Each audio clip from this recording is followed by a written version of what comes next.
Feyfolken by Vonguldak. The great sage tells a story of Arcane, psychics and robotic enchanters. Note the sage and the final lesson contain the sage and his apprentices as characters. Volume 2. After the test had been given and Vonguldak and Taksim had demonstrated their knowledge of elementary conjuration, the great sage told them that they were free to enjoy the day. The two lads, who most afternoons fidgeted through their lessons, refused to leave their seats. "You told us that after the test you tell us more of your tale about the scribe and his enchanted quill," said Taksim. "You've already told us about the scribe, how he lived alone, and his battles with the temple secretary over the bulletin he scripted for posting, and how he suffered from the crimson plague and couldn't speak. When you left off, his messenger boy had just had his master's quill enchanted with the spirit of a deadric named Feyfolken," added Vonguldak to aid the great sage's memory. "As it happens," said the great sage, "I was thinking about a nap. However, the story does touch on some issues of the natures of spirits and thus is related to conjuration. So, I'll continue." Thaurbad began using the quill to write the temple bulletin, and there was something about the slightly lopsided, almost three-dimensional quality of the letters that Thaurbad liked a lot. Into the night Thaurbad put together the temple of auri-el's bulletin. For the moment he washed over the page with the Feyfolken quill, it became a work of art, an illuminated manuscript crafted of gold, but with good, simple, and strong vernacular. The sermon excerpts read like poetry, despite being based on the archpriest's workmanlike exhortation of the most banal of the Alessian doctrines. The obituaries of two of the temple's chief benefactors were stark and powerful. Pitifully mundane deaths transitioned into world-class tragedies. Thaurbad worked the magical palette until he nearly fainted from exhaustion. At 6 o'clock in the morning, a day before deadline, he handed the bulletin to Gorgos for him to carry to Alpheus, the temple secretary. As expected, Alpheus never wrote back to compliment him or even comment on how early he had sent the bulletin. It didn't matter. Thaurbad knew it was the best bulletin the temple had ever posted. At 1 o'clock on Sundays, Gorgos brought him many messages. "The bulletin today was so beautiful when I read it in the vestibule. I'm ashamed to tell you I wept copiously," wrote the archpriest. "I don't think I've seen anything that captures auri-el's glory so beautifully before. The cathedrals of First Hall pale in comparison. My friend, I prostrate myself before the greatest artist since Galileo." The archpriest was, like most men of the cloth, given to hyperbole. Still, Thaurbad was happy with the compliment. More messages followed. All of the temple elders and 33 of the parishioners, young and old, had all taken the time to find out who wrote the bulletin and how to get a message to congratulate him. And there was only one person they could go through for that information: Alpheus. Imagining the dragon lady besieged by his admirers filled Thaurbad with positive glee. He was still in a good mood the next day when he took the ferry to his appointment with his healer, Telemichiel. The herbalist was new, a pretty red-card woman who tried to talk to him, even after he gave her the note reading, "My name is Thaurbad Hulzik, and I have an appointment with Telemichiel for 11 o'clock. Please forgive me for not talking, but I have no voice box anymore." "Has it started raining yet?" she asked cheerfully. "The diviner said it might." Thaurbad frowned and shook his head angrily. Why was it that everyone thought that mute people liked to be talked to? Did soldiers who lost their arms like to be thrown balls? It was undoubtedly not a purposefully cruel behavior, but Thaurbad still suspected that some people just liked to prove that they weren't crippled too. The examination itself was routine horror. Telemichiel performed the regular invasive torture, all the while chatting and chatting and chatting. "You ought to try talking once in a while. That's the only way to see if you're getting better," "If you don't feel comfortable doing it in public, you could try practicing it by yourself," said Michiel, knowing her patient would ignore her advice. "Try singing in the bath. You'll probably find you don't sound as bad as you think." Thaurbad left the examination with the promise of test results in a couple of weeks. On the ferry ride back home, Thaurbad began thinking of next week's temple bulletin. What about a double border around the last Sunday's offering plate announcement? Putting the sermon in 2 columns instead of 1 might have an interesting effect.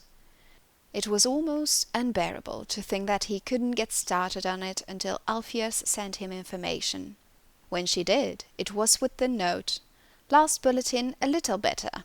Next time don't use the word fortuitous in place of fortunate. The words are not, if you look them up, synonymous." In response, Thaurbad almost followed Michiel's advice by screaming obscenities at Gorgos. Instead, he drank a bottle of cheap wine, composed, and sent a suitable reply, and fell asleep on the floor. The next morning, after a long bath, Thaurbad began work on the bulletin. His idea for putting a light shading effect on the special announcement section had an amazing textural effect. Alpheus always hated the extra decorations he added to the borders, but using the Feyfolken quill, they looked strangely powerful and majestic. Gorgos came to him with a message from Alpheus at that very moment, as if in response to the thought.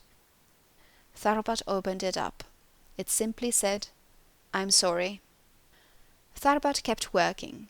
Alpheus' note he put from his mind, sure that she would soon follow it up with the complete message. "I'm sorry that no one ever taught you to keep right hand and left hand margins the same length," or "I'm sorry we can't get someone other than a weird old man as scribe of our bulletin." It didn't matter what she was sorry about. The columns from the sermon notes rose like the massive pillars of roses, crowned with unashamedly ornate headers. The obituaries and birth announcements were framed together with a spherical border, as a heartbreaking declaration of the circle of life. The bulletin was simultaneously both warm and avant-garde. It was a masterpiece. When he sent it off to Alpheus late that afternoon, he knew she'd hate it, and was glad. Thaurbad was surprised to get a message from the Temple of Loredas. Before he read the content, he could tell from the style that it wasn't from Alpheus. The handwriting wasn't Alpheus' usual belligerent, slashing style, and it wasn't all in Alpheus' usual capital letters, which read like a scream from oblivion. "Thaurbad, I thought you should know Alpheus isn't at the temple anymore. She quit her position yesterday, very suddenly. My name is Vanderthil, and I was lucky enough, let me admit it now, I begged pitifully, to be your new temple contact. I'm overwhelmed by your genius. I was having a crisis of faith until I read last week's bulletin. This week's bulletin is a miracle. Enough. I just wanted to say I'm honored to be working with you. Vanderthil." The response on Sundas after the service even astonished Thaurbad. The archpriest attributed the massive increase in attendance and collection plate offerings entirely to the bulletin. Thaurbad's salary was quadrupled. Gorgos brought over 120 messages from his adoring public. The following week, Thaurbad sat in front of his writing plank, a glass of fine Torvali mead at his side, staring at the blank scroll. He had no ideas. The bulletin, his child, his second wife, bored him. The third-rate sermons of the archbishop were absolute anathema, and the deaths and births of the temple patrons struck him as entirely pointless.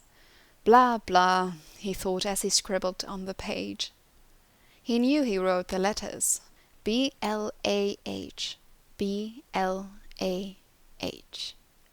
The words that appeared on the scroll were, "A necklace of pearl on a white neck." He scrawled a jagged line across the page. It appeared in through that damned beautiful Feyfolken quill. "Glory to auri-el." Thaurbad slammed the quill and poetry spilled forth in a stream of ink. He scratched over the page, blotting over everything, and the vanquished words sprung back up in different form, even more exquisite than before. Every daub and splatter caused the document to whirl like a kaleidoscope before falling together in gorgeous symmetry. There was nothing he could do to ruin the bulletin. Feyfolken had taken over. He was a reader, not an author. Now, asked the great sage, what was Feyfolken from your knowledge of the school of conjuration? What happened next? Cried Vonguldak.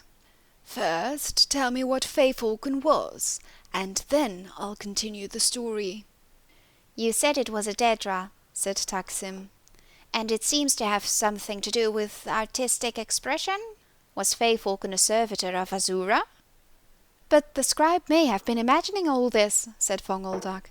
Perhaps Feyfolken is servitor of Sheogorath, and he's gone mad. All the quill's writing makes everyone who views it, like all the congregation at the temple of auri-el, go mad.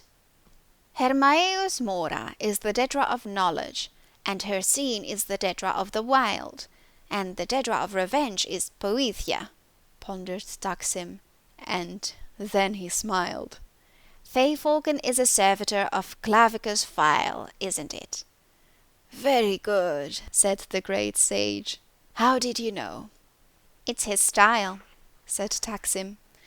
Assuming that he doesn't want the power of the quill now that he has it. What happens next? I'll tell you, said the great sage, and continued the tale.